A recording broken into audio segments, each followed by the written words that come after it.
Entonces vamos a empezar a grabar. Bien. Entonces vamos a ver el tema de hoy, que son algunos conceptos básicos y bases de la alimentación, diferencia entre alimentación y nutrición, para que podamos pasar a el siguiente tema la próxima semana. Dentro de las metas, chicos, del día de hoy es que ustedes conozcan algunos conceptos básicos sobre alimentación y nutrición, así como, pues bueno, también algunos conceptos referentes a macronutrimentos y micronutrimentos, que sepan cuál es la diferencia, cuáles son unos y cuáles son otros, y también entender la diferencia entre nutrición y alimentación y brindarles algunas estadísticas alarmantes actuales acerca del tema, ya que es un tema que en la actualidad pues es un gran tema, ¿no? Y que nuestra salud depende muchísimo de eso. Bien. Entonces, comenzando por el primer concepto, ¿sale? Tenemos a ¿qué es la alimentación? ¿Alguien me quiere mencionar qué entiende por alimentación, chicos, con sus propias palabras?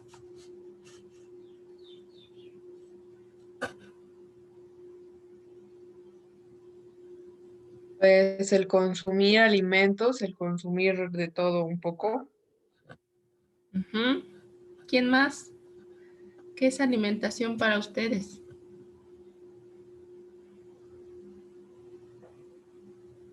Entonces sería toda la comida que llevamos hacia nuestros estómagos, verduras, carnes, frutas también, todo eso sería, ¿no? Ok. ¿Sí? ¿Alguien más?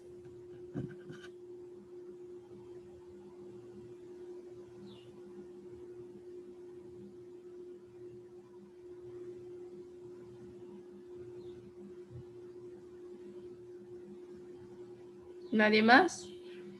Bien, los términos entre alimentación y nutrición, chicos, son dos procesos que están íntimamente relacionados. No es lo mismo alimentarse o alimentación que nutrición o nutrirse.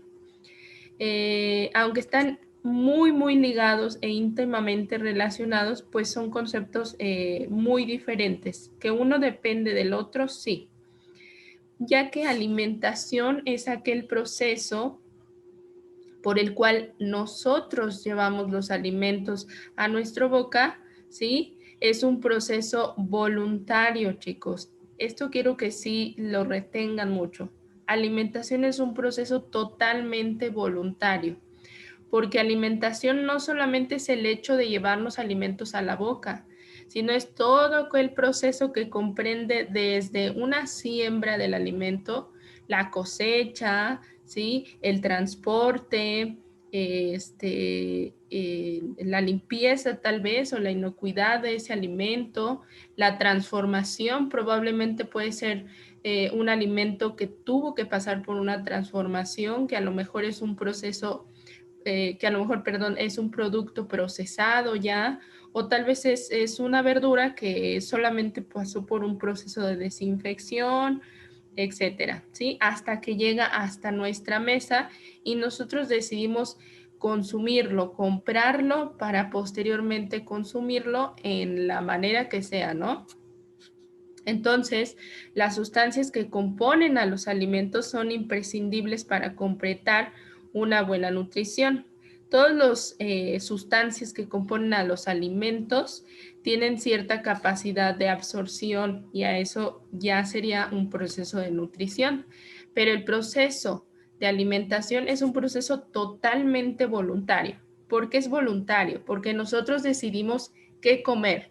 Yo puedo decidir entre comer, no sé, a lo mejor un plato de sopa, ¿sí? Un plato de sopa que mamá hizo o que yo mismo hice, ¿no?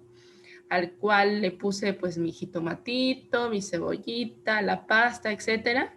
O puedo elegir comer una sopa instantánea. Uh-huh.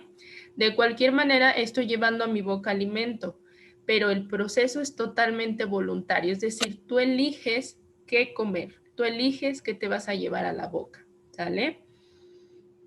Y bueno, pues una buena alimentación tiene que cumplir con ciertas leyes que vamos a ver más adelante, es decir, que tiene que ser completa, equilibrada, variada, inocua, adecuada y suficiente. Por ende, esta alimentación está muy determinada por características de cada persona. No es lo mismo que consume un bebé, ¿sí? Un niño, un bebecito de 6 meses, a lo que consume tal vez un niño de 3 años o de 6 años, un niño de 12 años, ¿no? Por ejemplo, que en la etapa adolescente, pues bueno, tienden a comer pues alimentos densamente energéticos, se van más por los snacks, las pizzas, las hamburguesas, los hot dogs, ¿no? Y comida rápida.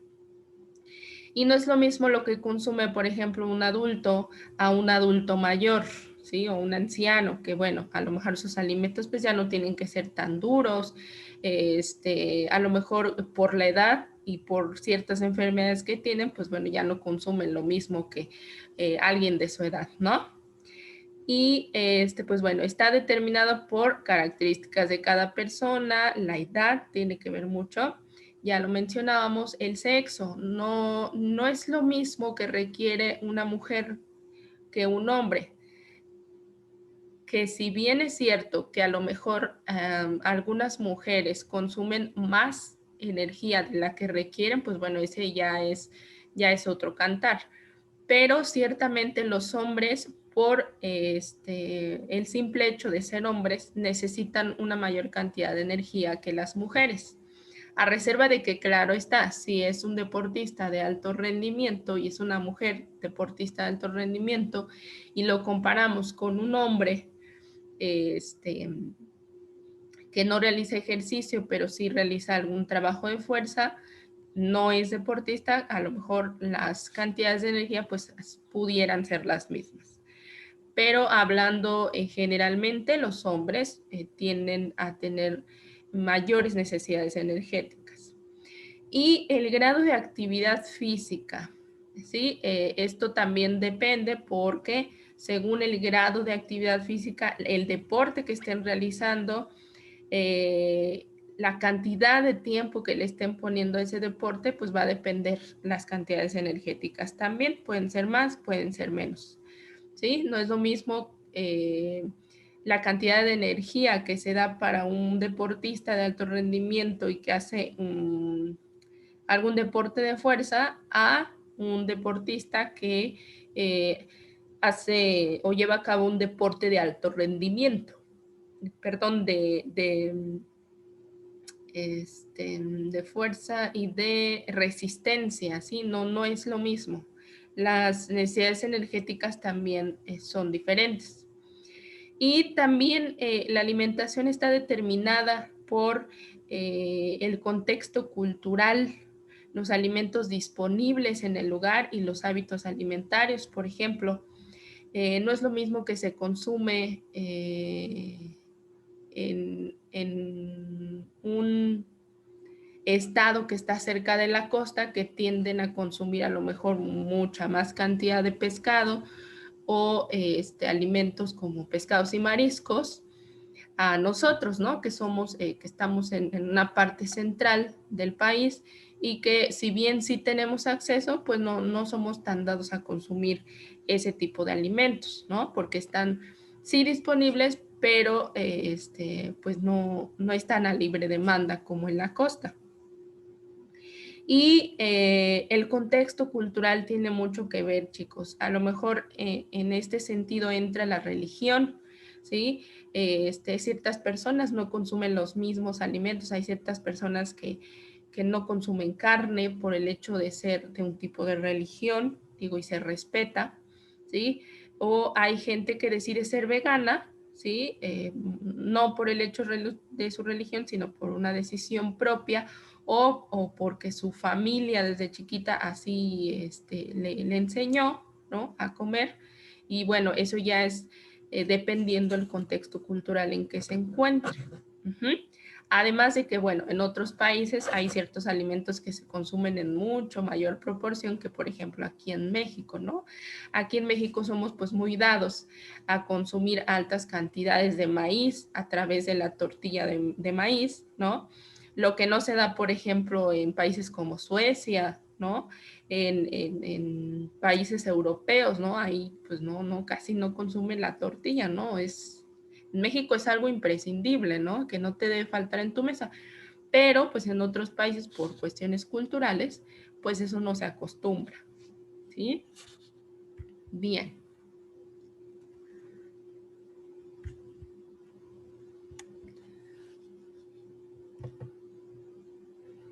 Vamos a esperar que cambie. Y ok, aquí están las leyes de la alimentación que les mencionaba, que son 5, ¿sí? Es decir, una alimentación para que sea correcta, chicos, tiene que ser o que cumplir estos 5 aspectos. Es decir, que sea completa, ¿sí? Tiene que contener todos los nutrimentos necesarios, es decir, tiene que ser una dieta que contenga carbohidratos, proteínas, grasas, vitaminas, minerales, que contenga todos estos macro y micronutrimentos, ¿sí? Tiene que ser equilibrada, es decir, que el porcentaje de estos macronutrimentos tiene que estar en un estándar o en un porcentaje adecuado para que el cuerpo funcione de manera normal. Tiene que ser suficiente, es decir, que aporte las calorías y los nutrientes de acuerdo con las características de cada individuo. Lo que les decía, a lo mejor un varón necesita más cantidad de energía o de calorías que una mujer. Tiene que ser variada, es decir, tiene que tener diversificación de alimentos, ¿sí? Y bebidas. No entrando bebidas alcohólicas, eso no entra porque no sería una dieta variada. ¿Sí? Me refiero a la diversidad y a la enorme gama de alimentos que tenemos, ¿no? Tenemos, no solamente conocemos en el caso de las verduras al chayote y a la zanahoria, ¿no? O sea, hay una infinidad de verduras que podemos consumir, una infinidad de frutas, de cereales, de tubérculos, de leguminosas, etcétera. Y por último, tiene que ser inocua, es decir, inocuo es sinónimo de higiene, es este procedimiento libre de gérmenes, con buena higiene personal, equipos y utensilios limpios. Aun cuando ustedes consuman una alimentación en casa o en la calle, ¿sí? o en algún servicio de alimentación, pues tiene que cumplir esta ley de que tiene que ser inocuo, que tiene que tener higiene, todos los alimentos tienen que tener esa característica de haber sido desinfectados y lavados antes del consumo. Entonces, ¿será cierto que solo cuando queremos estamos a dieta? ¿Qué creen ustedes? ¿Quién me dice? ¿Quién me dice su opinión? ¿Será que todos los días estamos a dieta o que solo cuando decimos, me voy a poner a dieta, estamos a dieta? ¿Qué opinan ustedes? Estamos a dieta cuando nos ponemos mal de salud.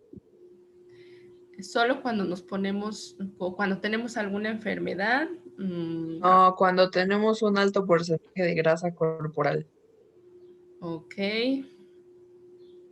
Es como lo más común en todas las personas. Cuando quieren bajar de peso es cuando están a dieta, ¿no?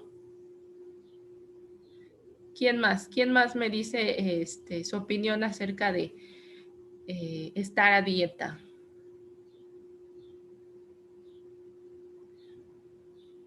¿Será que todos los días estamos a dieta o solo por un corto tiempo?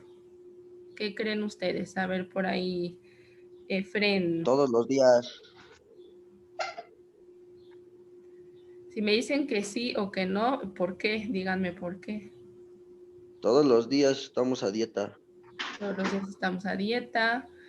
Alondra, ¿qué dice? ¿Todos los días o no siempre? Pues ya le dije que cuando no siempre. Okay. Es todos los Efecto. días porque la Sí, dieta sí. es todo lo que comemos. Ok. Bien, entonces, gracias. Tenemos una idea muy errónea, chicos, de lo que es la dieta, porque estar a dieta no quiere decir que tenga o no pueda comer ciertos alimentos, ¿sí? Según la definición de dieta, chicos, la palabra dieta proviene del griego, que significa forma de vida. Ujú. Se le conoce a la dieta como el conjunto de platillos y alimentos que se consumen diariamente. Entonces, hay que quitarnos esta idea errónea de pensar que solamente cuando queremos bajar de peso estamos a dieta, ¿no? Entonces, según esto y según la definición de dieta, siempre estamos a dieta, chicos, ¿sí? Y dieta no es sinónimo de restricción, sino más bien de mi forma de vida, de mi forma, o de todo ese conjunto de platillos que yo me llevo a la boca en un día, ¿sí? Yo puedo a lo mejor estar comiendo muy mal, ¿sí? Y sigo estando a dieta, o puedo comer muy bien y sigo estando a dieta porque es un conjunto, ¿sí?, de platillos y alimentos que consumo yo diariamente. Entonces, a esto es a lo que se le llama dieta. No hay que satanizar, ¿verdad? Ya Este estoy con los concepto de datos. dieta, Ya y estoy que con mis cuando dicen datos. dieta me asusto y me dicen, ay, es que ya no puedo comer esto, esto y esto. No, siempre estamos a dieta, chicos. Entonces, la diferencia aquí está entre tener una dieta sana o tener una dieta incorrecta. Entonces, llevar una dieta sana a lo largo de la vida ayuda a prevenir la malnutrición o que estemos malnutridos. Y no quiere decir que estemos anémicos o que deficiarios de alguna vitamina o de algún mineral, no. Cuando digo malnutrición es porque no se está llevando a cabo una adecuada alimentación para que entonces o el proceso de nutrición que se lleva a cabo dentro del cuerpo, que ya no depende de nosotros, ¿sí?, tenga o ayude a prevenir ciertas enfermedades, como por ejemplo enfermedades no transmisibles o trastornos de la alimentación, o enfermedades crónico-degenerativas, por ejemplo, lo que hoy está a la orden del día, ¿no? Y todos sabemos, por ejemplo, la diabetes, hipertensión, enfermedades del corazón, enfermedades coronarias, infartos, etcétera, ¿sí? Entonces, ¿qué es lo que predispone a las personas o qué creen ustedes o por qué se está dando esto de que se están elevando las tasas de diabetes? Es decir, que cada vez más personas tienen diabetes, cada vez más hay más personas hipertensas, que cada vez hay más personas obesas, que cada vez hay más personas que sufren de enfermedades del corazón. ¿Por qué creen que se dé esto? Por una mala alimentación y no realizar ejercicio o actividad física. Inactividad física o sedentarismo y por no llevar a cabo una buena alimentación, correcto. ¿Por qué más creen? También puede ser, bueno, en caso de diabetes también puede ser por familia, ¿no? Por herencia. Claro, sí, la genética es una predisposición genética. ¿Qué más? ¿Por qué más se da esto? Por la grasa visceral acumulada en las personas. Claro O está sea, por exactamente eso que a lo que tú estás mencionando es este balance positivo, ¿no? Es decir, que consumimos más energía de la que nosotros necesitamos. Es decir, si a lo mejor para lo que yo peso y para lo que yo mido y que soy mujer, pues bueno, necesito alrededor de 1800 calorías, ¿no? Y si yo, por ejemplo, estoy consumiendo no 1800, sino hasta 3000 calorías en mi día, ¿sí? Entonces estoy teniendo un balance inestable en el que lo que pesa más, ¿verdad? Es las calorías que yo consumí de más. Y esas calorías que yo consumí de más, se pudieran equilibrar si yo hiciera actividad física, ¿no? Pero como no hago y soy sedentaria, ¿no? O que la mayoría de la gente es sedentaria, pues bueno, no hay un equilibrio entre una y otra cosa, ¿no? Entonces, eso sería un balance positivo dentro de la dieta. ¿Y qué pasa con esas calorías que yo estoy consumiendo de más que no necesita mi cuerpo? Pues bueno, se van a reserva. ¿A reserva en qué tipo? Pues en el tejido adiposo, en grasa, ¿sale?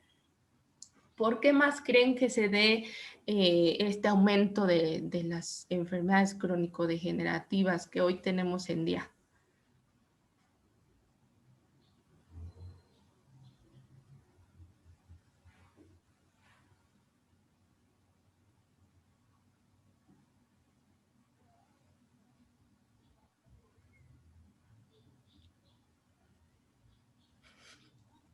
También puede ser por... ay, hable.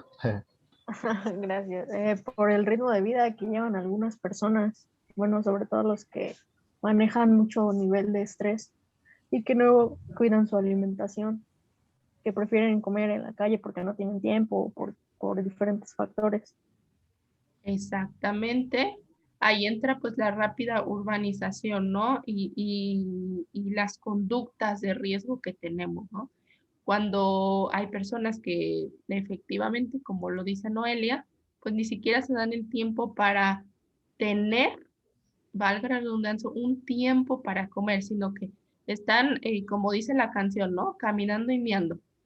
No, hay que tomarse un tiempo para comer, chicos, hay que tomarse, porque el cerebro no es capaz de codificarlo, o sea, el cerebro no entiende si yo estoy, por ejemplo, caminando y comiendo, ¿sí? El cerebro solo se evoca a caminar y hacia dónde voy.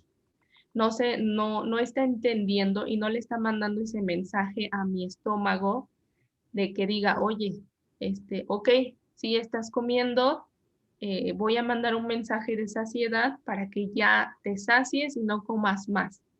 Ese es el gran problema de mucha gente, que no se detiene literal, a sentarse, a comer, a tener un tiempo delimitado para su comida. Y eso hace que su cerebro pues diga, pues no te mando la señal de saciedad y sigue come porque no te sacias, no te llenas. Ese es otro de los problemas, ¿no? Pero ¿por qué será, chicos? ¿Por qué será, otra pregunta, que antes no teníamos tantos índices de obesidad y ahora sí? ¿Por qué? ¿Por qué creen que se dé eso?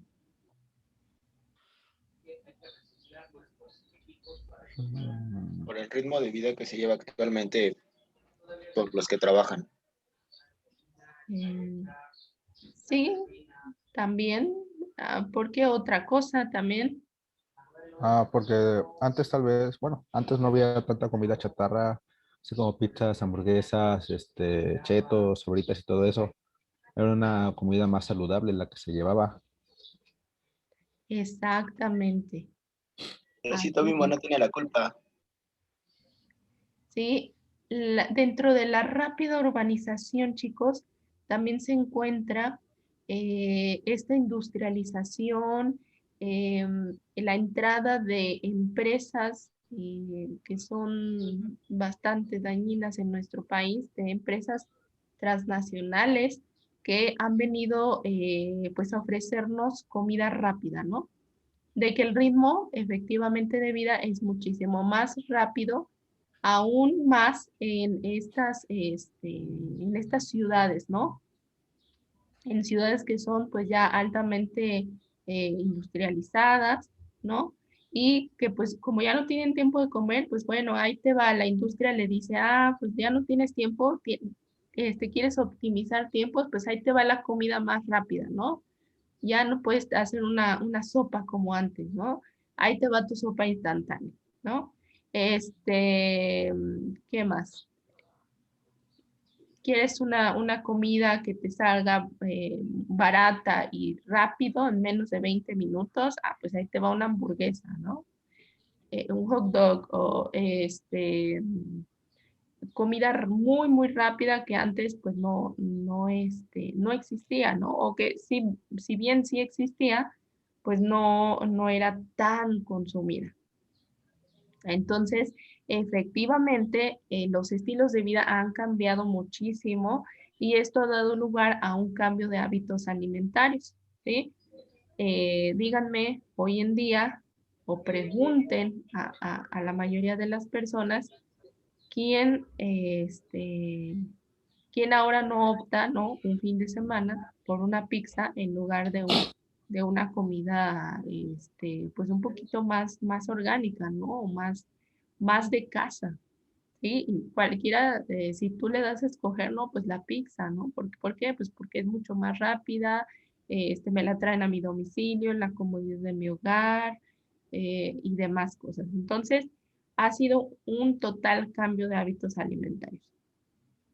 Además de que las personas actualmente consumen alimentos hipercalóricos, es decir, con gran cantidad de calorías, con gran cantidad de grasas, y digo grasas saturadas o grasas trans que no las pueden metabolizar el cuerpo, azúcares libres, ¿sí? Ahí tenemos, por ejemplo, al refresco, que somos el primer consumidor de refresco, a la sal, ¿sí?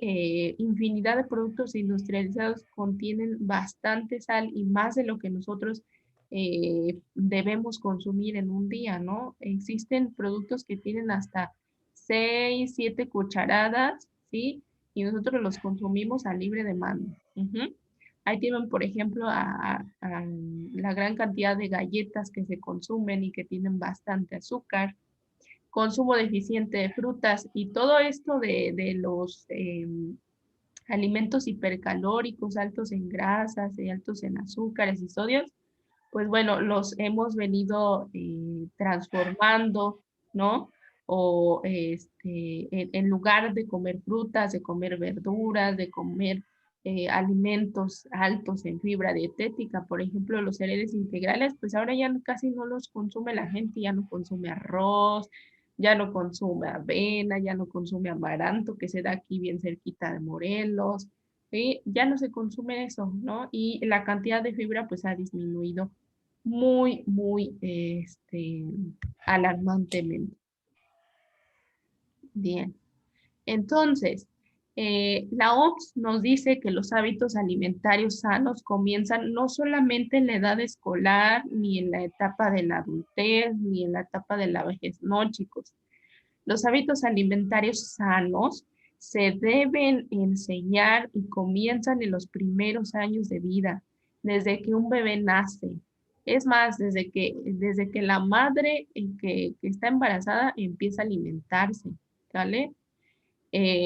Pero bueno, una vez que nacen, los primeros años de vida son vitales. Y el primer alimento que consumimos, ¿cuál es, chicos? Cuando nosotros somos bebés o cuando acabamos de nacer. ¿Leche? La leche, exactamente.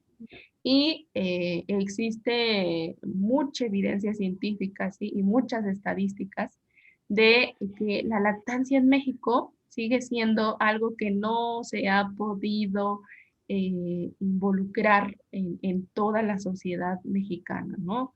Incluso en todo el mundo. Hay ciertos países que son muy aplicados en ese sentido y que, bueno, dicen, oye, no, tienes que dar lactancia materna. Y que, bueno, aquí por infinidad de razones, pues no se ha podido implementar o tener esa cultura de la lactancia materna exclusiva. ¿Sí? Porque una cosa es que, bueno, digas, pues sí lacté a mi hijo, no, sí lo lactaste, pero exclusivamente no. Porque hay mamás que dicen, no, sí le doy pecho, pero como no se llena, pues le tengo que dar fórmula. No, mamá, no es necesario dar fórmula y hay que quitarnos de la cabeza y del pensamiento esas ideas erróneas también, ¿no? Que no, pues es que con el pecho no se llena. Claro que se llena, nada más que hay que tener una buena técnica, hay que conocer, hay que quitarse muchos tabús acerca de la lactancia materna y muchos mitos que no son ciertos, ¿no? Que se han venido arrastrando desde años. Entonces, la alimentación y los hábitos correctos empiezan desde los primeros años de vida. Existe también mucha evidencia científica de que un bebé que ha sido lactado o que fue alimentado en sus primeros 6 meses de vida con leche materna nada más, ¿sí? Ha tenido un crecimiento y un sano desarrollo y un mejor desarrollo cognitivo y conductual ese niño. Cuando pasa una etapa escolar, son niños mucho más inteligentes, son niños que pueden retener más las cosas, son niños mucho más sanos, que se enferman menos, ¿sí? O sea, son niños totalmente diferentes a aquellos que son alimentados con fórmula. Y además, también se ha documentado que puede reducir la cantidad de enfermedades en una etapa mayor, o sea, en una etapa adulta. Por ejemplo, un niño que ha sido alimentado con lactancia o con leche materna exclusivamente los primeros 6 años de vida, perdón, los primeros 6 meses de vida, ¿sí? Es un niño que cuando crece y es adulto, es menos propenso a padecer sobrepeso, obesidad, enfermedades como hipertensión, y, diabetes, etcétera, independientemente de la carga genética que se tenga, sí disminuye la probabilidad. Y entonces, con respecto a la lactancia materna exclusiva, chicos, tiene que ser los primeros 6 meses de vida, es decir, no dar ninguna fórmula láctea porque no la necesita el niño, más que la leche de la mamita, ¿sí? Los primeros 6 meses de vida. Después de esos 6 meses, es decir, después del séptimo, octavo mes en adelante, hay algo que se conoce como alimentación complementaria, en donde se tiene que empezar a dar probaditas o empezar a comer frutas, verduras, cereales, etcétera, ¿no? Ya como que se va adecuando a la dieta familiar el niño, pero sin dejar de lado que la lactancia materna se puede extender hasta los 2 años de vida, ¿sí? O sea, el proceso de destete o el que ya dejen la leche y la leche de la mamá, me refiero a la leche del pecho, se puede dar hasta los 2 años. Hay gente que dice, no, a los 6 meses ya déjale de dar. No, no, no, no. Eso es otro mito, ¿sí? Se puede dar hasta los 2 años de vida y no hay ninguna deficiencia en el niño, ¿no? Al contrario, tiene o está mucho mejor alimentado. Bien. Ahora, con respecto a la ingesta calórica, pues debe de estar equilibrada con el gasto calórico, lo que les decía. Si a lo mejor ya me pasé de las calorías que tenía que tener en mi día, pues bueno, con el ejercicio, pues estoy teniendo pues un equilibrio ahí más o menos, ¿no? Pero pues limitarse a tener la cantidad de calorías solamente que necesita el cuerpo. Hay que limitar el consumo de azúcar libre, es decir, consumir menos del 10% de la ingesta calórica total. Y ahorita les voy a decir cuánto es lo que deben consumir. Mantener el consumo de sal por debajo de los 5 gramos diarios, es decir, ustedes no pueden consumir, bueno, o la mayoría de nosotros en una etapa adulta, no podemos consumir más de 2 gramos de sodio por día, que no es lo mismo el sodio que la sal, ¿sí? La cantidad de sodio que tiene la sal son alrededor de 2 gramos por cada 5 miligramos de sal de mesa. Entonces solo podemos, para fines prácticos y que ustedes me entiendan, solo podemos consumir 5 gramos diarios, lo que es lo mismo a una cucharadita cafetera de sal al día, ¿sí? Entonces, imagínense, si ustedes se van a un producto que contiene alrededor de unas 2 o 3 cucharadas, más aparte la cucharada que a lo mejor utilizó mamá para hacer la comida, ¿no? Las 4 más 1, 5, o sea, ya tengo muchísima cantidad de sal de lo que yo debo consumir, ¿sí? Y esto está íntimamente relacionado con enfermedades como hipertensión arterial. Y hay que sustituir grasas saturadas y grasas trans por grasas poliinsaturadas, es decir, en lugar de comer manteca, en lugar de consumir estos productos que casi la mayoría contiene grasas saturadas, que vienen en las galletas, vienen en los helados, vienen en los gansitos, viene en gran cantidad de grasas saturadas.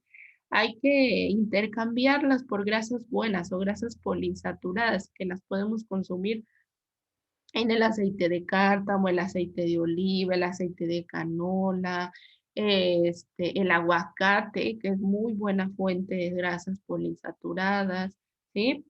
Y preferir cocinar al vapor o hervidos, ¿no? O asados, en lugar de freír, ¿no?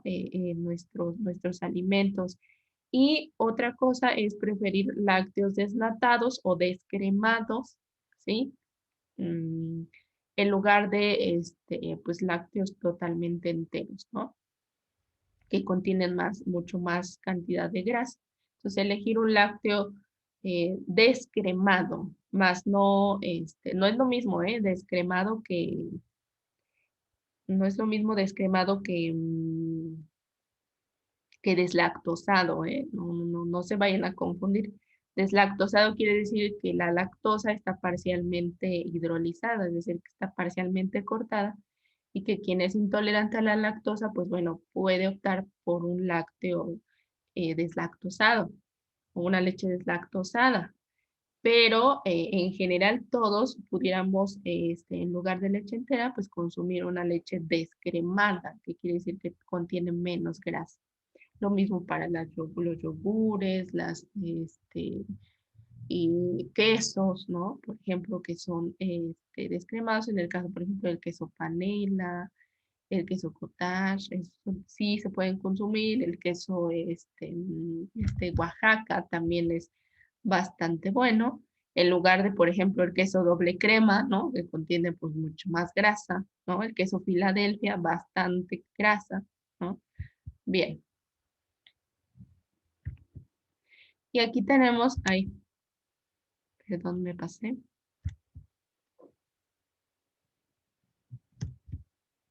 El máximo consumo diario recomendado por la OMS de sal, ya les decía, son 5 gramos, que equivale a una cucharadita o una cucharada de sal, ¿vale? Una cucharada cafetera de sal. La OMS nos dice que es vital reducir la ingesta de sal o no consumirla, o no consumir más de 2,5 sobrecitos por día, ¿no? Que es lo mismo que una cuchara, ¿no? Y tener en cuenta, ¿no? A aquellos alimentos que son altos en sodio. Ahora con este nuevo etiquetado, pues ya podemos saber cuáles son altos en sodio y cuáles no. Y preferir los que tengan menos sellos. ¿Alguien se ha dado la tarea de investigar acerca del nuevo etiquetado, para qué sirve, etcétera?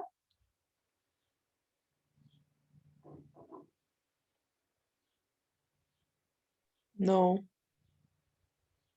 ¿Alguien sabe algo acerca del nuevo etiquetado?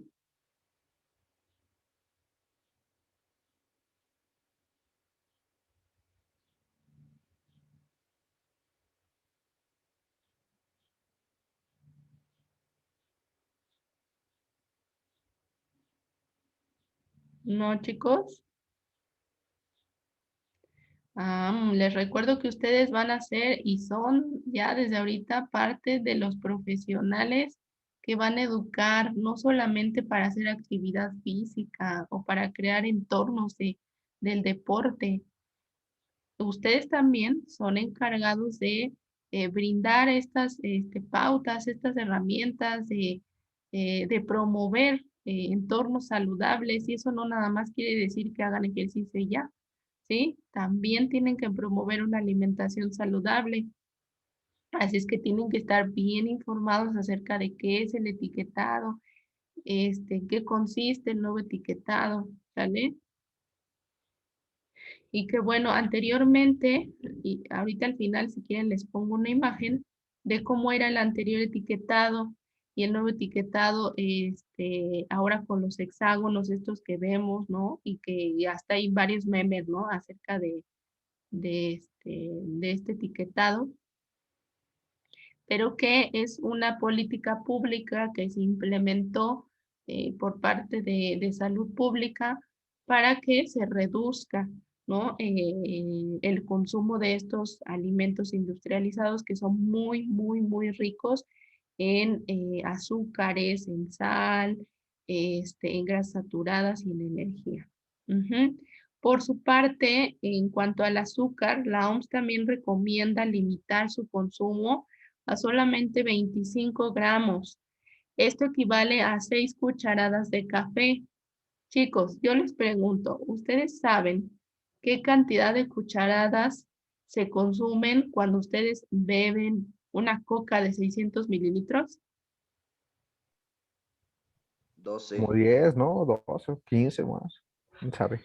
Una coca de 600 mililitros contiene desde, y depende de la coca, ¿no? Pero va desde los 8 hasta las 12 cucharadas.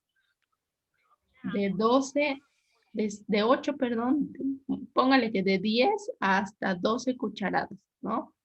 Y lo mismo, no solo la coca, cualquier refresco, y después les voy a poner unas imágenes bien padres de la cantidad de azúcar que contiene los refrescos y algunos productos que son altos en azúcar. Entonces, imagínense si la cantidad recomendada es de 6 cucharadas de café, que equivale a los 25 gramos, ¿sí? Y nada más en una sentada, en una sentada en donde tomé mi cocota de 600 mililitros, estoy rebasando mi cantidad de azúcar. ¿Y qué va a pasar con ese azúcar que yo le estoy mandando a mi cuerpo de más? Pues también se va a reserva de grasa. Y eso en el mejor de los casos a reserva, ¿eh? Pero a largo plazo, y también está bien documentado, chicos, a largo plazo puede causar resistencia a la insulina y de ahí el por qué tanta persona diabética, ¿sí? Entonces, limítense a consumir los 25 gramos de azúcar, ¿sí? No es necesario, digo, que estén ahí pesando todo el tiempo, ¿no? Pero más o menos digan, pues en mi agüita de sabor, pues más o menos fue una de azúcar, ¿no? En mi tacita de café que me eché en la mañana, pues fue otras dos o una, pues ya llevo tres, ¿no? Y aparte, pues si me consumí, no sé, a lo mejor se me antojaron unas galletas, ¿no? Y a lo mejor no me como todo el paquete, pero sí me consumí la mitad, pues son alrededor de cuatro, ¿no? Cuatro, cinco, seis. Pues ya llevo 7 cucharadas, pues hasta ahí le paro de contar, ¿no? Sí, es nada más ir mediando y sabiendo qué puedo consumir, ¿no? Tampoco les digo, no, no consuman, porque pues sería una cosa imposible, ¿no? Pero pues sí, sí hay que saber cuánto consumir. Ujú. Bien, entonces dato importante, ¿eh? Ahora, el consumo de bebidas azucaradas en México es algo garrafal, ¿no? Es algo que ha venido en crecimiento, tan así que México es el primer consumidor de refrescos en el mundo.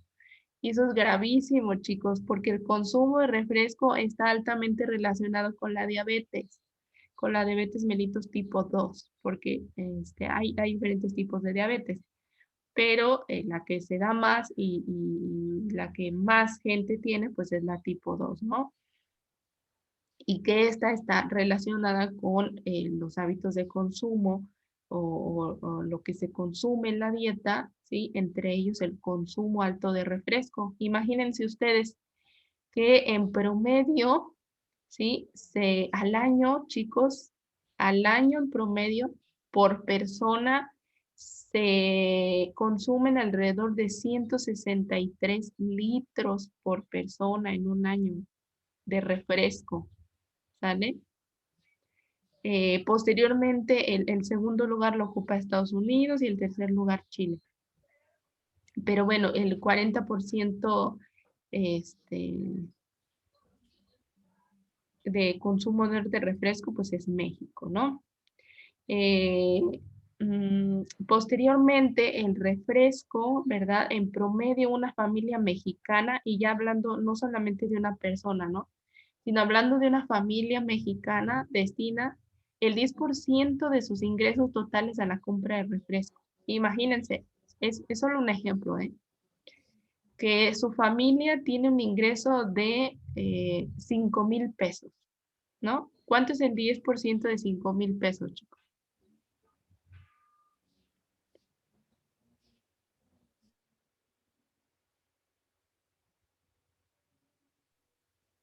¿De cuánto, perdón?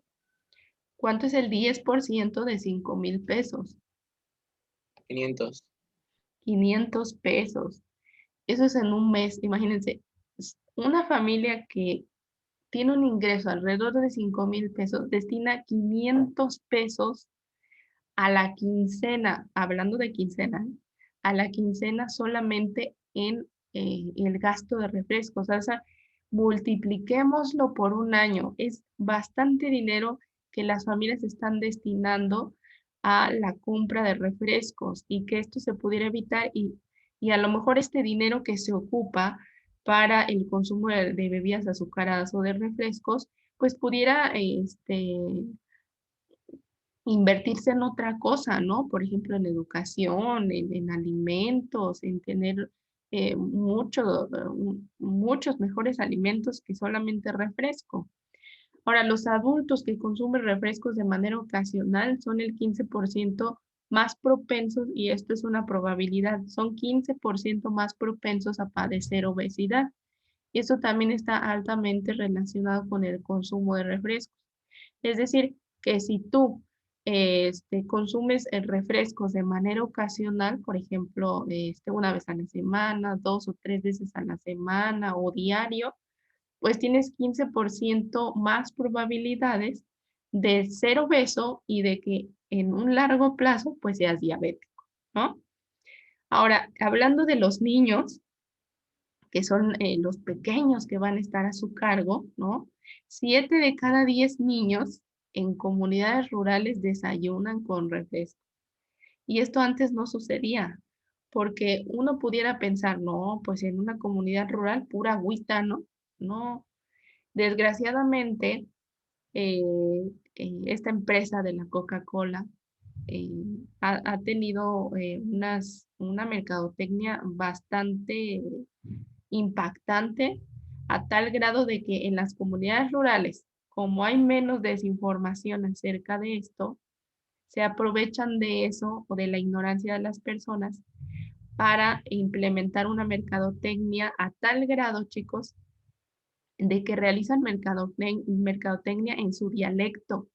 Y no sé si han llegado a ver, y esto se ha dado mucho en Chiapas, en comunidades rurales de Chiapas, que su dialecto a lo mejor es zapoteco, o es náhuatl, o es otro tipo de dialecto, y a lo mejor no hay ninguna mercadotecnia que llegue en su dialecto, pero la coca sí.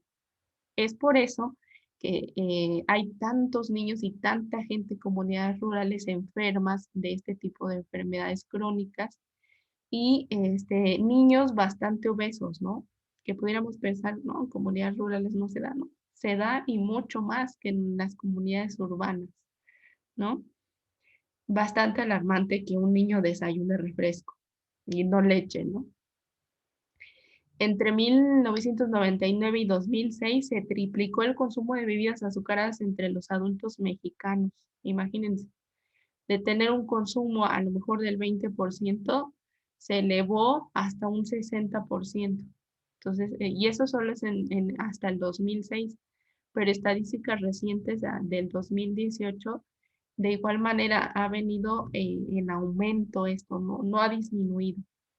Ahora, la cuarta parte de la ingesta calórica de los mexicanos proviene de las bebidas. Vean, a lo mejor si ustedes hicieran una encuesta en la que le preguntaran a la gente, oye, ¿qué cantidad o qué es lo que consumes en todo tu día? ¿Sí? Muy seguramente el 25% de todo lo que se consumieron fue de refresco.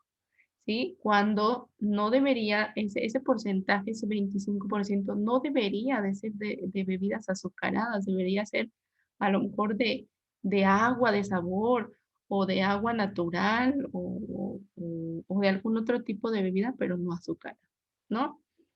Bien. Ahora, hablando de la relación que hay entre el refresco y la diabetes, es cierto, chicos, y no sé si alguna vez se habían detenido a pensar que pues México es el primer consumidor de refrescos y que cualquier persona que consume ocasionalmente refrescos, si ustedes la ven, es una persona obesa o si es una persona que ha venido toda su vida consumiendo refresco, pues es una persona diabética, muy independientemente de que tenga carga genética, ¿sí? Hablando de esta epidemia de diabetes y obesidad, la tasa de mortalidad por diabetes, fíjense, es de 35.6 en hombres, o sea, es más en hombres que en mujeres, ¿sí? Solamente en América. En México, en México, en nuestro país, el 94% de los hombres y el 85% de las mujeres mueren por diabetes, chicos. Es alarmante, ¿eh? O sea, esta presentación no es para espantarlos, no es para cambiar su manera totalmente de pensar, ¿no? Sino es para crear conciencia, ¿sí? De las fatales cifras que tenemos, ¿no? Y que no es cierto y que los investigadores no se lo sacan de la manga, ¿no? Y si ustedes quieren, salgan en la manzana donde ustedes viven, ¿sí? Y pregunten cuántas, o que ustedes sepan cuántas personas solamente de la manzana en donde ustedes viven sufren de diabetes o son diabéticas. ¿Y cuántas de esas personas han venido teniendo el mal hábito de consumir refresco? ¿Sale? Entonces, México es el país que tiene la mayor tasa de mortalidad a nivel mundial por diabetes, por diabetes. Y eso no solamente contando la diabetes, sino otras enfermedades, ¿no? El 11.4 millones de personas en México sufren de diabetes y de esos millones de personas, el 30% de esas personas no sabe que tiene diabetes y dejan pasar la enfermedad hasta que sufren algún efecto secundario, es decir, hasta que la diabetes pues ya no se puede controlar, ¿no? Y a lo mejor sufren un infarto, sufren un coma diabético y nunca supieron que eran diabéticas, ¿no? O ya tuvieron algún accidente cerebrovascular a causa de la diabetes y cuando llegan al hospital pues no sabían que estaban enfermos, ¿no? Los refrescos superan el 70% de los azúcares añadidos en la dieta de los mexicanos, lo que les decía, ¿sí? Tienen alrededor de 10, 12 cucharadas en 600 mililitros, ¿no? Lo que rebasa es casi lo doble que debiéramos consumir en nuestro día. Y a eso súmenle, y eso es solamente lo doble en una botellita de 600. Hay gente que se toma hasta 1 litro al día, ¿no? Entonces, imagínense. El 35% de los niños menores de 1 año y el 65% de los menores de 2 años lo consumen. Y eso no debiera ocurrir, chicos. ¿Por qué? Por muchas razones. Entre ellas, la más importante es que estas bebidas azucaradas, y no solamente la coca, todos los refrescos, ¿sí? Contienen sustancias que evitan el sano crecimiento y desarrollo de los huesos de los niños. Es por eso que es bien interesante y bien importante que ustedes hagan hincapié en las familias, si llegan a ser maestros de primaria, secundaria, que tengan, así como les hacen hacer ejercicio y los tienen bien fascinados con los ejercicios, así también transmitirles esa idea de no tomar refresco a su corta edad. ¿Por qué? Porque tiene mucho que ver con el crecimiento y desarrollo de los huesitos de los niños, ¿sí? Y a predisposición de que en un futuro sean gente obesa y gente diabética. Otro dato importante es que las muertes por diabetes crecieron más de 500% en 35 años, ¿sí? Por ejemplo, de los años 90 a 2015, fíjense, de los años 80, perdón, al 2015, de ser 14.500 muertes, pasaron a ser 98.450 muertes. Ujú. Entonces, es algo verdaderamente alarmante, ¿no? Para crear conciencia. Entonces, en resumen, vean, el 32.15 millones de mexicanos tienen obesidad a causa de que se consume en una sola persona 168 litros en un año. 25 gramos es el consumo ideal de azúcar, vuelvo a reiterar, cuando una lata de refresco, vean, una lata de refresco contiene alrededor de 37 gramos. Es más del consumo ideal, ¿no? Y eso solamente en una lata. Si estamos hablando de los alrededor, ¿cuánto tiene una lata? Como 300 y cacho mililitros. Los que sí consumen refresco por ahí.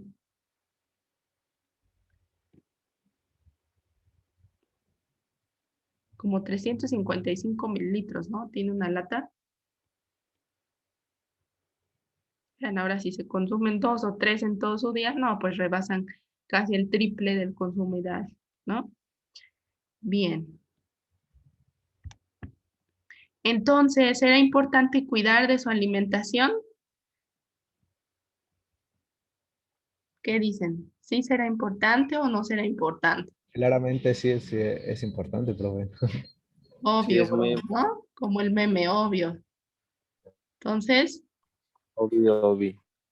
desde ahorita, chicos, a comprometerse por lo menos a no consumir refresco. ¿Les parece? Por lo menos a no consumir refresco. Yo no consumo. Ya me conformo con que dejen de consumir refresco, aunque su alimentación esté medio mal, pero pues ya con que empiecen por ahí, por disminuir su consumo de refresco, uy, ya, es un gran paso que pueden dar ustedes, ¿vale? Digo, si es que en un futuro no quieren ser personas diabéticas, ¿no? Que sufran por los estragos de la diabetes, que no es una enfermedad bastante fea. Entonces, desde ahorita, están a tiempo, están chavos, ¿no? Bien, entonces, en México, chicos, hay un problema serio de salud pública. Somos el primer lugar en sobrepeso y obesidad, por si no lo sabían, además del primer consumidor de refresco en todo el mundo. Esto conlleva pues enfermedades crónicas no transmisibles que ya mencionábamos. Es por ello que en el 2014 eh, el gobierno se adhiere a una estrategia mundial que es conocida como la Estrategia Mundial sobre Alimentación y Actividad Física y Salud, que es establecida por la OMS. ¿Alguien de ustedes la conoce? No, ¿Alguien de ustedes conoce el Acuerdo Nacional para la Salud Alimentaria?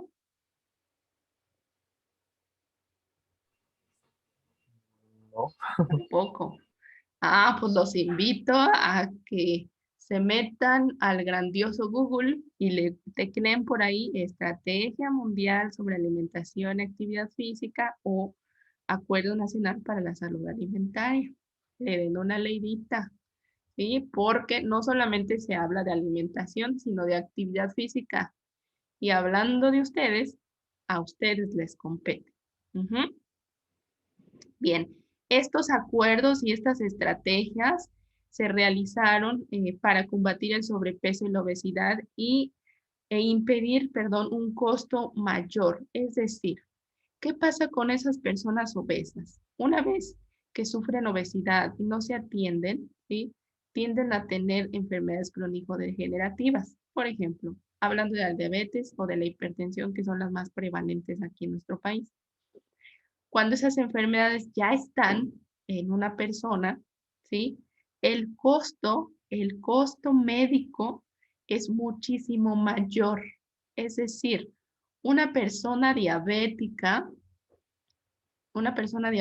que ya sabe que es diabética y que es atendida por su seguro, ¿sí? O por ya sea que por el INSABI, por el IMSS, por el ISSSTE, cualquier tipo de seguro médico, chicos, este, lleva alrededor a una persona diabética que ya sabe que es diabética y que tiene tratamiento y todas las comorbilidades que lleva esta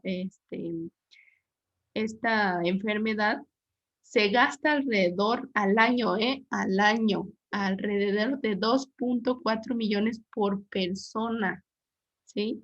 Entonces, esta estrategia y este acuerdo se hicieron para disminuir estas prevalencias. ¿Cómo se está realizando? Una de estas estrategias para disminuir el consumo, por ejemplo, de refrescos, fue el impuesto de refresco que se puso. No sé si escucharon acerca de eso, ¿no? Que le subieron 1 o 2 pesos, creo, ¿no? 1 peso, alrededor de 1 peso por litro. Entonces, hay quien dice, ¿no? Y hay quien critica esa política pública, creamos o no, créanmelo. Es una política pública que sirve, sí sirve, chicos. No se puede subir más, no se puede subir más de 5 pesos porque la industria tampoco lo dejaría, ¿no? Y porque su costo de producción no se lo permite. Y bueno, 1 peso pues ya es muchísimo. Y créanme que sí han disminuido los consumos, ¿sí? Pero bueno, es algo que es una política pública que se hizo, que con el tiempo se va a ir adecuando, ¿sí? Se está pidiendo que incluso se suba un poquito más, pero bueno, no es hacer enchiladas tampoco eso, y es llegar a acuerdos que bueno, ya tienen que ver con cuestiones políticas y de salud. Entonces, es bastante difícil. Otra, otra estrategia que apenas se hizo es lo que les decía, lo del etiquetado, que pues es un etiquetado mucho más claro, ¿no? Y que en resumen, pues hay que optar por los productos, ¿no? O por consumir menos productos o comprar menos de esos productos. O si vas a comprar un producto de esos, pues bueno, elegir entre el que tiene menos sellos, ¿no? Ujú. El estilo de vida depende de los hábitos de alimentación y de actividad física. Recuerden que el sedentarismo es una conducta inadecuada y uno de los principales factores de riesgo para tener enfermedades crónico-degenerativas. Hay que realizar por lo menos 3 días por semana alguna actividad física de moderada a vigorosa. Puede ser trotar, correr, saltar la cuerda, irse a nadar, sí, pero por lo menos 3 días, digo.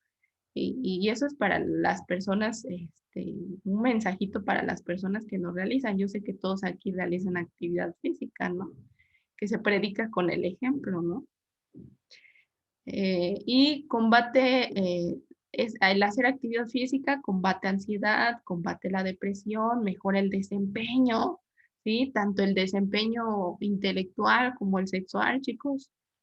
Mejora el aprendizaje, aprenden mucho más rápido, ¿sí? Se hacen ejercicio.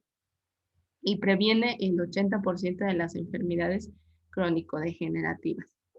En el caso de los niños y los adolescentes, ¿sí? Es muy bueno que hagan actividad física porque fortalecen sus huesos. Son niños con huesos mucho más fuertes, son niños con una capacidad intelectual mucho más elevada, ¿sí?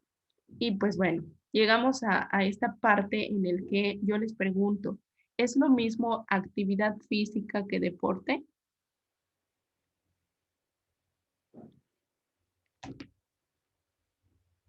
No, no es lo mismo. Claro que no, ¿verdad? ¿Qué es actividad física?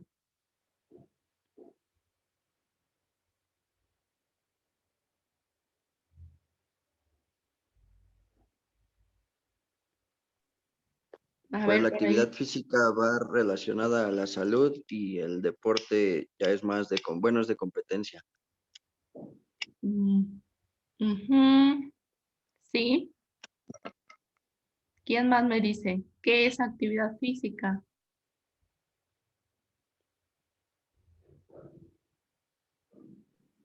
Pues es un conjunto de ejercicios o una serie de ejercicios que no requieren mucho tiempo, pero que involucra pues lógicamente todo el cuerpo para que esté sano. ¿Será que cuando yo estoy barriendo estoy haciendo una actividad física, chicos? Sí, Correcto. Sí, ¿verdad? Ok. Entonces, entendemos por actividad física a cualquier movimiento corporal que incremente nuestro gasto de energía sobre el nivel de reposo, ¿sí? Es decir, todo lo que un individuo puede realizar a lo largo de las 24 horas del día, salvo que sea dormir o reposar, ¿no? O sea, si yo estoy caminando, estoy haciendo una actividad física. Si yo me desplazo de un lugar a otro, estoy haciendo actividad física. Si estoy barriendo, estoy haciendo una actividad física, ¿sí? Entonces, la actividad física se divide en dos grandes modalidades. Ay, caray, se me movió. En dos grandes modalidades. No quiere pasar esto.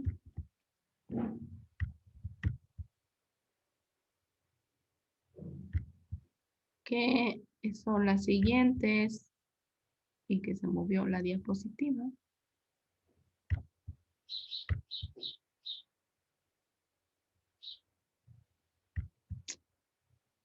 Estas dos modalidades son las de actividad física, ¿no? Las actividades que son necesarias para mantener la vida diaria, ¿no?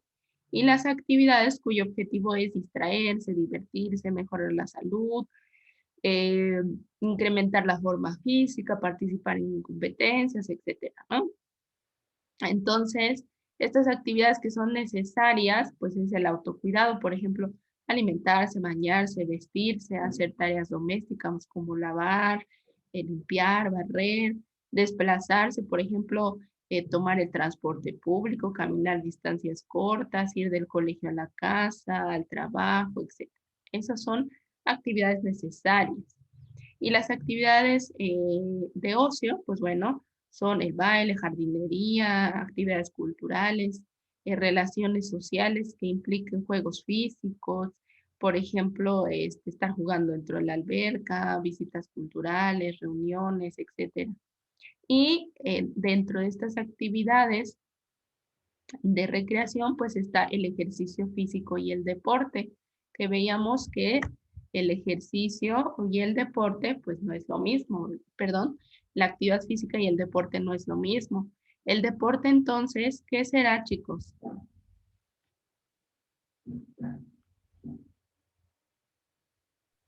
Pues el deporte ya tiene reglas estructuradas y es de afán competitivo y requiere pues un buen y gran entrenamiento, dependiendo del objetivo. Exactamente. El deporte entonces es una actividad física planificada, estructurada, repetitiva y que tiene un propósito, ¿sí?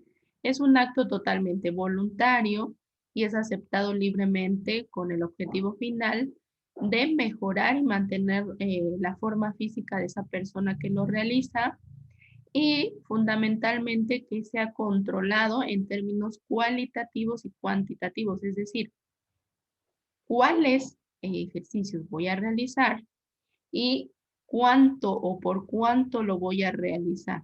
Incluye las repeticiones que vayan a realizar, el tipo de entrenamiento que se vaya a estar llevando para llegar al objetivo primordial o final de llegar a la meta, ¿no? O de ganar cierta competencia.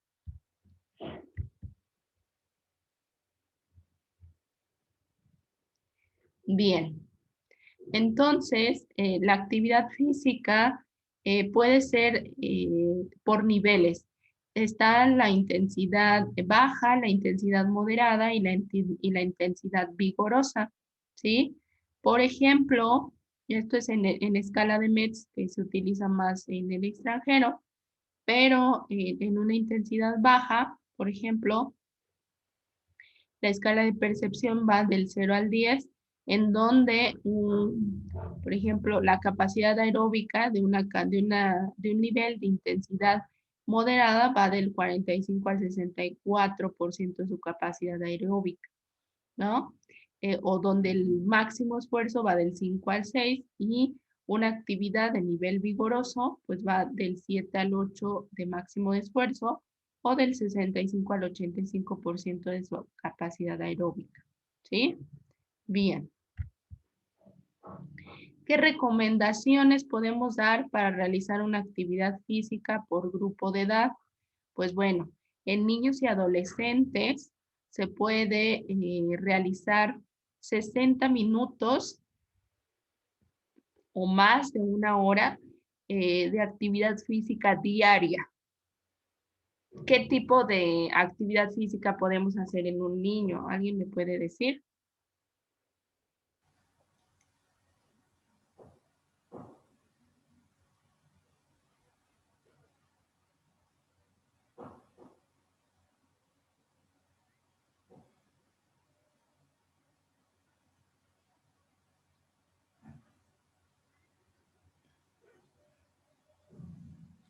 En un niño, por ejemplo, de primaria, en un niño de edad preescolar, ¿qué tipo de actividad se puede realizar?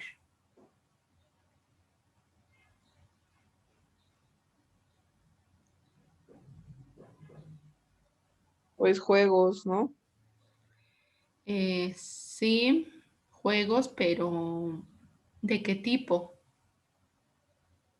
Mm, que sean como para reconocer su esquema corporal y colores que todavía pues, no saben bien, como de caminar, brincar, no sé. Ujú, exactamente. Pueden ser de tres tipos, chicos. Puede ser de tipo aeróbico, de fuerza muscular y de fortalecimiento óseo.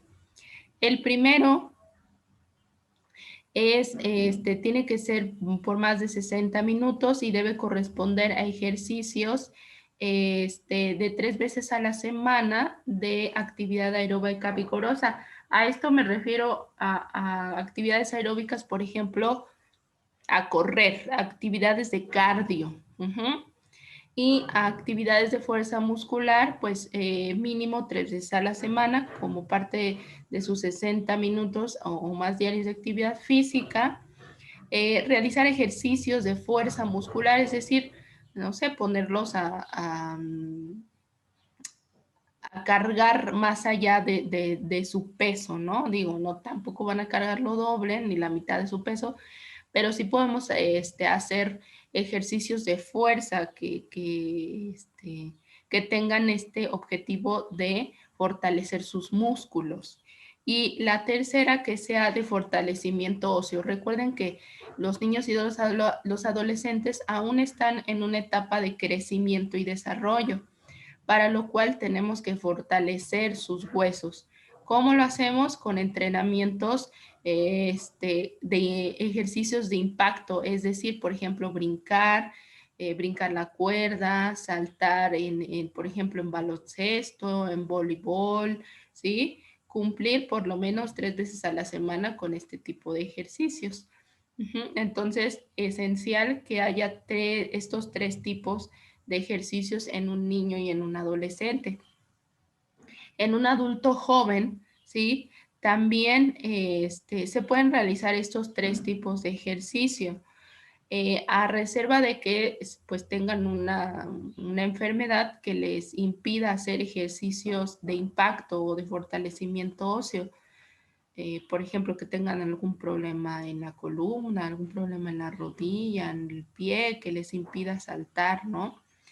Y se recomienda de 150 minutos o 2 horas y media a la semana en el acumulado, ¿no? No que lo realicen en un día, sino estas 2 horas y media a la semana, o bien 75 minutos o 1 hora y cuarto a la semana de actividad aeróbica intensa vigorosa, ¿no? Y para beneficios adicionales, pues bueno, podemos acumular 5 horas a la semana, que puede ser 1 hora diaria, de lunes a viernes, de ejercicios de intensidad moderada, o 150 minutos de actividad física aeróbica, ¿sí? de intensidad vigorosa. En un adulto mayor cambia un poco, porque en un adulto mayor, pues no hay que subestimar al adulto mayor, ¿no? Ellos pueden realizar actividad física o no. Claro está si sus condiciones anatómicas y fisiológicas se lo permiten. Si el adulto mayor puede realizar actividad física, lo puede realizar, lo puede hacer sin ningún problema. Solo hay que preguntarle si puede o no puede y tener en cuenta pues algunas enfermedades del corazón, ¿no? Que puedan incidir en el ejercicio, ¿no? O que no lo puedan hacer, que ya se desmayan, etcétera. Entonces, son las mismas recomendaciones que para un adulto joven, siempre que su condición se lo permita, ¿sí? Nunca subestimen a un adulto mayor. Yo conozco personas de 60, 75 años, 70 años, que juegan increíblemente y súper bien fútbol, ¿eh? Entonces, no hay que subestimarlas. Siempre y cuando lo puedan hacer, adelante. No hay ningún problema. Bien.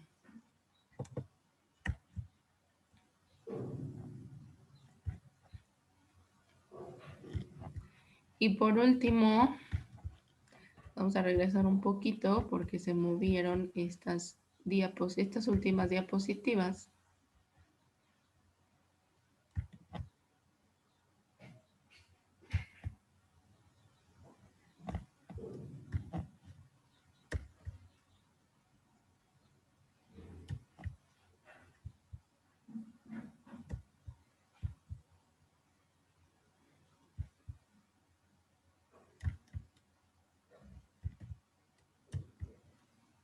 Aquí está. Entonces, ¿cómo definimos a la nutrición, chicos? Ya dijimos que era alimentación, pero nos falta definir qué es nutrición. Para ustedes, ¿qué es nutrición?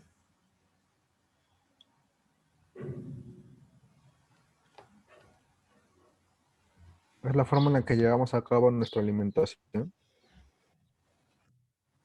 La forma en la que llevamos a cabo, no, más bien eso sería parte también de la alimentación.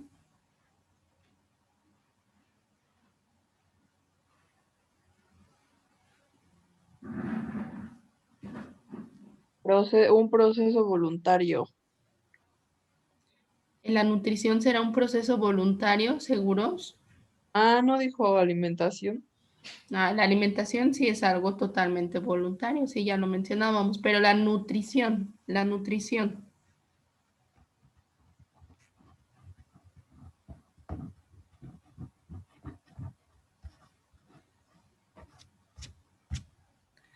La nutrición, chicos, se define como la suma de procesos de ingestión, digestión, absorción, transporte y metabolismo de todos los alimentos que consumimos. Este proceso va desde que ya mi alimento está dentro de mi esófago, ¿sí? A partir de ahí, ese proceso es totalmente involuntario. Es decir, no depende de mí que un alimento se digiera, se absorba, se vaya a la célula y que la célula agarre lo que necesita. Y tampoco depende de mí, ¿sí? Que se lleven a cabo o se formen las heces, ¿no? Ajá.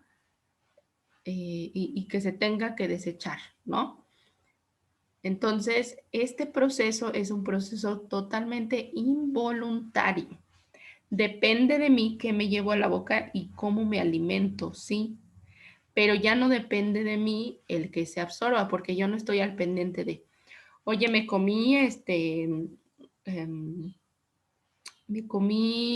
2 naranjas, ¿no? Y a ver a qué hora estoy al pendiente de que se absorba la vitamina C que lleva la naranja y y de que se absorba la cantidad de agua que también lleva la naranja y de que también se digiera la fibra que lleva la naranja porque me la comí en gajos, ¿no? Entonces, no, eso ya no depende de mí, eso ya depende del cuerpo mismo, ¿sí? Entonces, sí se entiende la diferencia entre esos dos.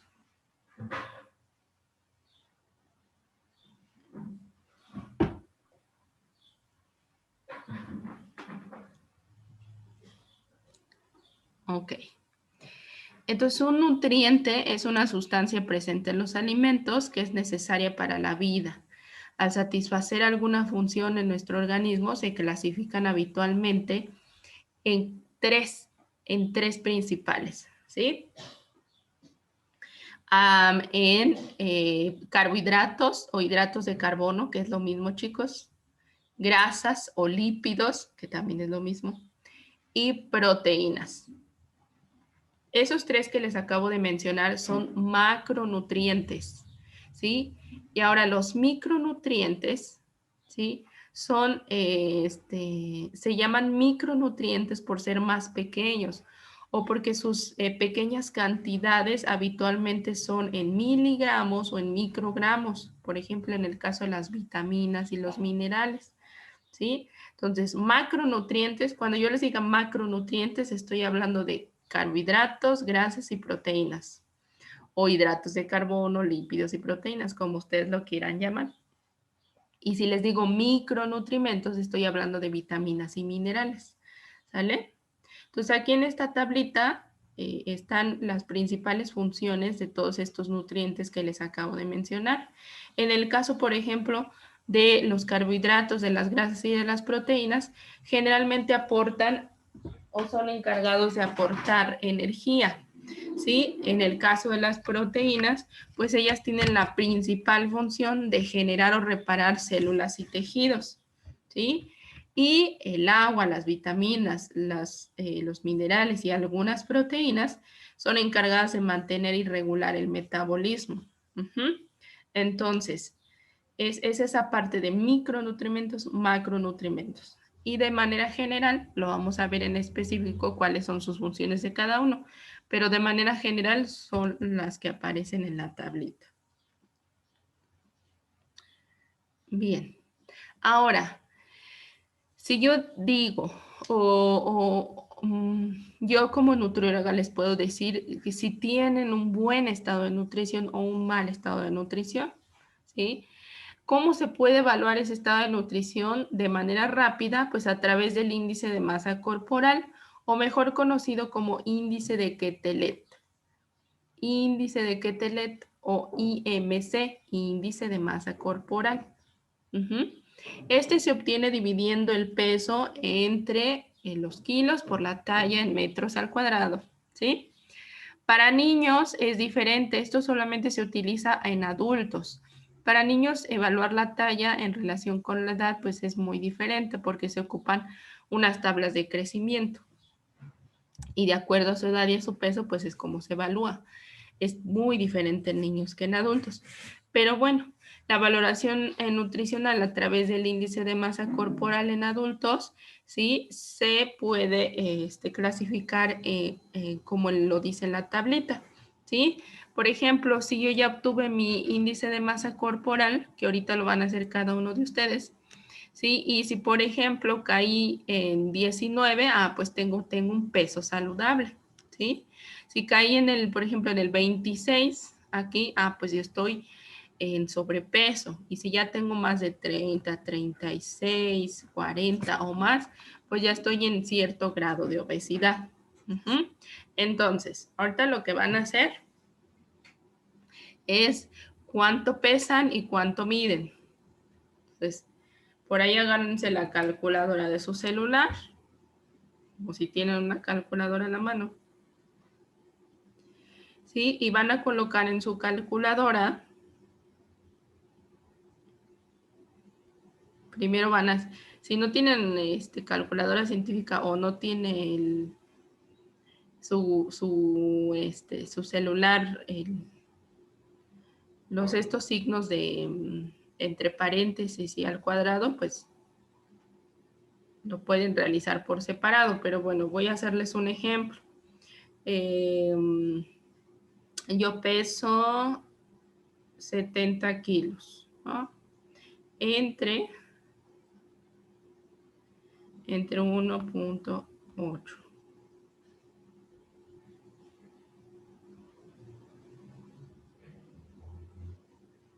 1.8.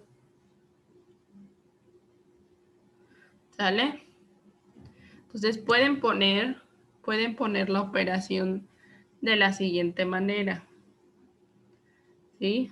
Bueno, se ve al revés, pero bueno, espero que me entiendan. El 70 es de los kilos, ¿sale? Yo peso 70 kilos, pongo entre 1.8 por 1.8, porque aquí estoy, ¿sí? Estoy elevando mi talla al cuadrado, ¿sí? Yo mido 1.80. Yo soy una maestra muy alta, ¿sí? 1.8 por 1.8. Entonces lo pongo entre paréntesis, 70 entre paréntesis y mi talla al cuadrado. Y a mí me sale, vean, por ejemplo, 21.6, ¿sí? Entonces yo estoy en mi peso saludable, ¿sí? Háganlo ustedes. Y ahorita me dicen cuánto obtuvieron.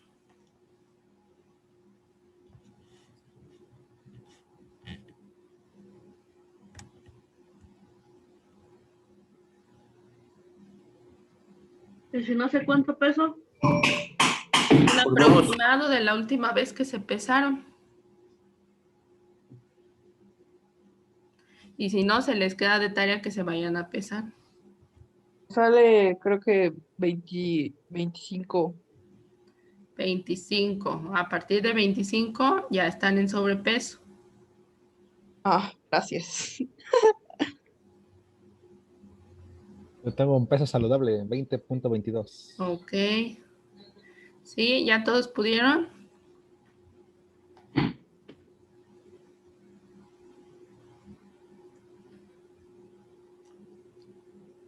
Entonces, tómenle foto o tómenle captura para que sepan en qué nivel están, en qué clasificación de IMC. Esto, chicos, es un ejercicio que cualquier nutriólogo, incluso el médico, puede obtenerlo, ¿no? Con estas dos variables.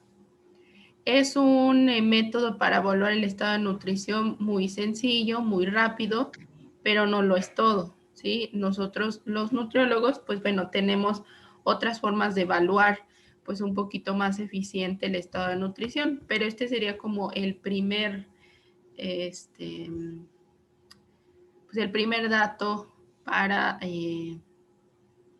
obtener el estado de nutrición de manera muy rápida. Sí, ya todos pudieron. Diego,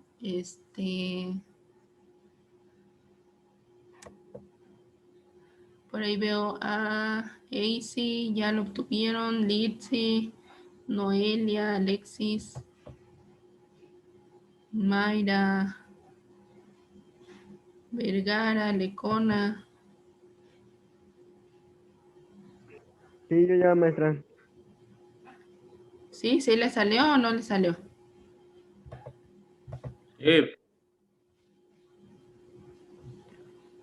Bien, entonces, una vez que les haya salido, vean, chequen en dónde están, si en peso saludable, en sobrepeso o en un tipo de obesidad. Y con todo lo que ya les dije, pues hay que poner bastante atención a su calidad, a la calidad de su dieta, a disminuir la cantidad de refrescos y a tener una dieta pues mucho más saludable, ¿no? Bien. Entonces les decía, este es un método bastante rápido. Existen otros métodos para evaluar el estado de nutrición. Por ejemplo, se pueden hacer mediante mediciones mucho más precisas. Por ejemplo, la tecnología de imágenes, que es la tomografía, la resonancia magnética. Estos métodos pues son bastante costosos y difíciles de aplicar en grandes grupos de personas, ¿no? Tal vez si yo quisiera evaluar su estado de nutrición de las 18 personas que tengo en este grupo, pues me saldría bastante caro por este método de tomografía o de resonancia. Así pues, puedo utilizar otra técnica que es mayor utilizada por nosotros los nutriólogos para estimar la cantidad de grasa corporal total. Es una medición de pliegues cutáneos. ¿Sí? Los pliegues cutáneos nos predicen la cantidad de masa grasa o de masa libre de grasa, es decir, masa muscular, que contiene su cuerpo con algunas otras mediciones y poniendo o aplicando algunas ecuaciones de estos pliegues, ¿sí? Los pliegues cutáneos se miden habitualmente con un plicómetro, así se llama el instrumento que utilizamos, plicómetro, que mide el grosor del pliegue en milímetros. Se puede medir el pliegue del bíceps, el tríceps, subescapular y lingual, que son estos que están aquí, ¿sí? Se puede medir, este es el plicómetro, este es el instrumento que se utiliza, que ven en la imagen. Y vean, este es el pliegue cutáneo tricipital, se llama tricipital porque está a la altura del tríceps. Este es subescapular porque está a la altura de la escápula. Este es bicipital porque está a la altura del bíceps, ¿sí? Y el suprailíaco que está a la altura de la cresta ilíaca. Todos esos, se hace una ecuación y se obtiene la cantidad de masa grasa, que sería una técnica pues, mucho menos costosa, ¿no? Solo hay que tener el plicómetro. Bien. Chicos, ¿hasta ahí hay alguna duda? No. No. No. Bien, entonces tienen como actividad ingresar a un link que les puse por ahí de la Organización Mundial de la Salud, ¿sí? Van a leer ese texto que está ahí, es una pequeña nota. Al concluir la lectura van a realizar un mapa conceptual de las ideas más relevantes que ahí se les presentan en el texto. ¿Sí? Una vez que lo terminen, que lo hagan en su cuaderno, a mano, en hojas blancas, toman foto o lo escanean, lo suben en JPG o en PDF y antes le ponen su nombre, fecha, semestre y firma. Todo esto ya está en la plataforma, chicos, para que lo puedan realizar. ¿Hay alguna duda? No, profe. No. No. ¿No? Ok. No. Si no hay ninguna duda, entonces esto sería todo por el día de hoy y nos vemos la próxima clase, el próximo viernes, con el mismo link y a la misma hora. ¿Sale? ¿Viernes o miércoles? Miércoles. Recuerden que el día viernes se les está dejando para que hagan su actividad. Entonces, esas horas del día viernes ocúpenlas para hacer su actividad. No.